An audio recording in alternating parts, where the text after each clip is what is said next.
शामी साहब, कोलालमपुर से चौधरी उस्मान निसार साहब, चेयरमैन ग्लोबल मुस्लिम बिजनेस फोरम, हमारे साथ मौजूद हैं। तो वज़ीर आज़म का दौरा कैसा रहा? आप भी उसमें कुछ नज़र आते रहे। बहुत शुक्रिया जी।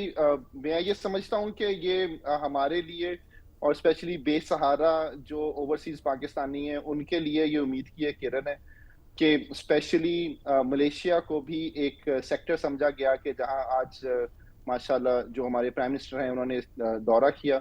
और एक बात जो बहुत मैं ज़रूरी समझता हूं आपके साथ इसको मेंशन करना, वो ये है कि हमारे जो प्राइम मिनिस्टर हैं शहबाज शरीफ साहब, उनकी और जो प्राइम मिनिस्टर ऑफ मलेशिया हैं उनकी एक बड़ी सिनर्जी है। अगर आप देखें उनकी आपस में दोस्ती भी है और दोनों बाहमी एक दूसरे के साथ बड़े अच्छे रवाबत रखते हैं, चाहे वो ओवरसीज फोरम्स हों, जहां भी इनकी मुलाकात होती है ये हमेशा बगलगीर होते नजर आते हैं। तो आई होप कि उसका जो फायदा है वो बिजनेस कम्युनिटी को भी होगा और ओवरऑल पाकिस्तानी इकोनॉमी को भी उसका तो ऐसा फरमाइएगा, कौन कौन से सेक्टर्स हैं जो कहा जा रहा है कि जिसमें मलेशिया पाकिस्तान में इन्वेस्ट करेगा? अच्छा, उसमें जो मेजर सेक्टर्स हैं जो जिसमें के दोनों का एक इंटरेस्ट पाया जाता है वो पाकिस्तान से, देखें जो इनका ट्रेड डेफिसिट है मलेशिया और पाकिस्तान का, वो टुवर्ड्स पाकिस्तान वो ट्रेड डेफिसिट बहुत ज्यादा है।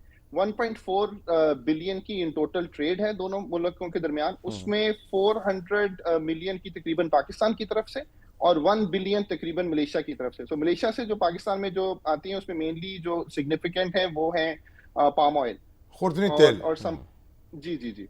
और पाकिस्तान से जो है वो राइस है सबसे सिग्निफिकेंट जो ज्यादा एक्सपोर्ट होता है। और अभी इस दौरे के साथ जो अभी मैंने डिनर अटेंड किया दोनों प्राइम मिनिस्टर्स के साथ, तो उसमें जो मेन एक जो पॉइंट प्राइम मिनिस्टर साहब ने रेस किया वो ये था कि $200 मिलियन की जो मीट एक्सपोर्ट है वो पाकिस्तान से मलेशिया के लिए होगी। और ये एक बहुत खुशाइंद बात है कि पाकिस्तान की जो मीट प्रोडक्ट्स हैं वो मलेशिया में अब अवेलेबल होंगी इंशाल्लाह आने वाले दिनों में। जो मलेशिया में गोश्त की शॉर्टेज है, गोश्त इंपोर्ट करता है मलेशिया। जी, मलेशिया काफी गुड नंबर ऑफ जो मीट है वो हर साल इंपोर्ट करता है जी। उसमें और नॉट जस्ट मीट, उसमें राइस भी शामिल है। तकरीबन 1 million metric ton rice Malaysia हर साल इंपोर्ट करता है। एंड फॉर मीट अगर मैं गलत नहीं हूं तो तकरीबन 1 बिलियन से ज्यादा का हम ये मीट हम यहाँ मलेशिया में इंपोर्ट करते हैं। तो मतलब ये है कि वो हमारे मलेशिया जो है वो पाकिस्तान से गोश्त दरामद करेगा और जाहिर है चावल तो दरामद हो रहा है, उसमें इजाफा हो सकता है। इसके अलावा मिनरल्स का भी कोई मामला हुआ है? जी, उसमें यह है कि देखें मलेशिया और आईटी सेक्टर का भी। जी जी, उसमें ऐसे है कि मलेशिया जो है वो उसमें जो यहाँ टेक्नोलॉजी में मलेशिया बहुत आगे है और पाकिस्तान अदरवाइज नेचुरल रिसोर्सेज में बहुत आगे है। तो ये एक हमारी पहले भी जब मलेशियन प्राइम मिनिस्टर का पाकिस्तान विजिट हुआ था तो ये काविश थी कि टेक्नोलॉजी और जो हमारे नेचुरल रिसोर्सेज है उनका एक उनको हम ज्वाइंट हैंड्स किया जाए और ताकि ये हो कि जिसका फायदा ऑफ कोर्स दोनों मुल्कों के जो ज़र मुबादला है उससे होगा। और उसमें एक चीज जो अभी वर्किंग की गई है वो ये है कि जो हमारे जो फूड सिक्योरिटी, जो आजकल हर कंट्री जो है वो फूड सिक्योरिटी पे बहुत फोकस्ड है आफ्टर कोविड, तो उसमें फिर जो पाकिस्तान में मलेशिया से टेक्नोलॉजी पाकिस्तान में ट्रांसफर हो और पाकिस्तान में प्लांट्स लगे और पाकिस्तान में प्रोसेसिंग हो और फिर हम ओवरसीज जैसे जीसीसी कंट्रीज हैं या सेंट्रल एशियन कंट्रीज हैं, जो प्राइम मिनिस्टर ने अपनी तकरीर में भी मेंशन किया कि फिर हम अपनी जो हमारी एक्सपोर्ट्स हैं हम उन कंट्रीज तक उसको हम एक्सपेंड करें।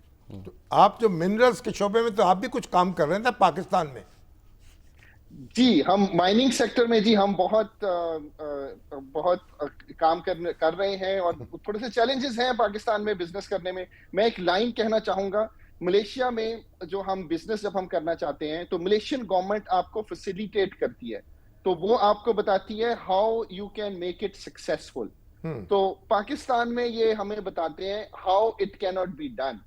तो ये मैंने आज उनको ये बोला, रिक्वेस्ट किया कि हम अगर पाकिस्तान में थोड़ा सा हम इस माइंडसेट को मलेशिया की तरह अडॉप्ट कर लें कि how it can be done, then हम पाकिस्तान और मलेशिया के जो जितनी भी जो टेक्नोलॉजी है उसको पाकिस्तान में ट्रांसफर कर सकते हैं, प्लांट पाकिस्तान में लगा सकते हैं और एक अच्छा ज़र मुबादला। यानी पाकिस्तान की जो ब्यूरोक्रेसी है वो रुकावट बनती है कारोबार में। Red tape everywhere, it is a bit tough जी। तो आपने कोई तवज्जो दिलाई वजीर आजम की इस तरफ कि भाई आप अपने मामलात को दुरुस्त करें दाखिली तौर पर, ताकि लोग जो इन्वेस्टर्स आते हैं वो तेज़ रफ्तारी से उनके काम हो और वो ज़्यादा उनके अंदर एतमाद पैदा हो। देखिए उसमें बिल्कुल डेफिनेटली जी, मैं ये समझता हूँ कि वज़ीर आज़म साहब इस मामले में काफी सीरियस नजर आए और उनकी एक कमिटमेंट नजर आई, और ये कमिटमेंट की ही एक उनकी है कि वो इतनी दूर मलेशिया उन्होंने अपना विजिट जो है वो किया, और उनके हालांकि पाकिस्तान में भी काफी चैलेंजेस हैं, लेकिन उसमें यह है कि जो यहाँ उनके साथ उनके ट्रेड एंड कॉमर्स के जो जो हमारे सेक्रेटरीज हैं, जो हमारे अदरवाइज ऑफिसर्स हैं, उसमें स्पेशली मैं प्रोमिनेंट नाम एक जाम कमाल साहब का लूंगा, जो उनके ट्रेड मिनिस्टर हमारे कॉमर्स मिनिस्टर हैं, वो भी उनके हमरा थे, और बल्कि वो आखिरी टाइम तक वो मौजूद रहे और बिजनेसमैन कम्युनिटी के साथ उनकी जो गुजारिशात थी वो सुनते रहे। और मगर पाकिस्तान जब महातिर वजीर आजम थे उस वक्त इमरान खान भी तो यहाँ आए थे ना।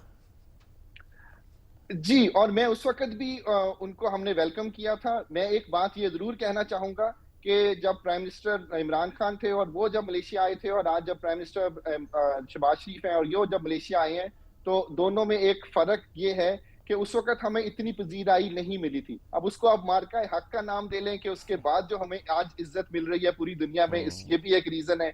और एक रीजन मैं ये भी कहूंगा कि जो जो हमारी अदरवाइज डिप्लोमेसी है इस गवर्नमेंट की, और उसमें फील्ड मार्शल आसिम मुनीर को भी क्रेडिट जाता है, जिनको हमने इस विजिट में बहुत मिस किया, कि वो बहुत एक सिग्निफिकेंट है और एक वाज़ेह फर्क हमें आज नजर आया, जिस तरह उनको स्टेट शाही उनको प्रोटोकॉल मिला, और जिस तरह उनको यहाँ पे इतना ज्यादा वेलकम किया गया, और इतना ज्यादा जो बिजनेस कम्युनिटी ने उनको वेलकम किया प्राइम मिनिस्टर को, ये इसकी मिसाल हमें पहले नहीं मिलती। और एक बात और, जिस तरह पाकिस्तान के झंडे मलेशिया के झंडे के साथ पूरे मलेशिया की कुआलालंपुर की सड़कों के ऊपर नजर आए, उससे दिल खुश हो गया।